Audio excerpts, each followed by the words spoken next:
In today's video, we will learn moving background effect in Adobe Premiere Pro.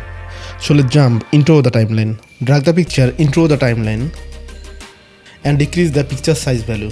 Go to Effect Control panels and reduce the scale value. It is good. Then we will go to Effect panels and search Replicate.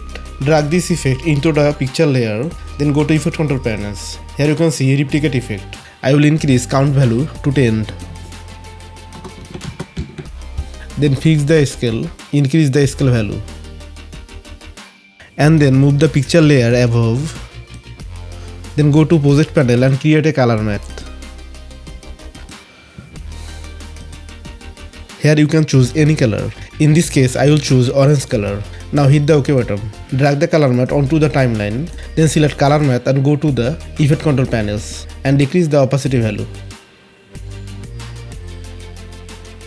Now again I will go to Effect panels and search Offset. Drag the offset effect onto the picture layer and then go to Effect Control panels. Here you can see Offset effect. Turn on the stopwatch keyframe, shift center to, then move to the end of the footage. And then more we increase its value, the faster it will run. If we increase it more. To get more interesting video editing like this, subscribe to our channel and turn on the bell icon so that our next videos reach out.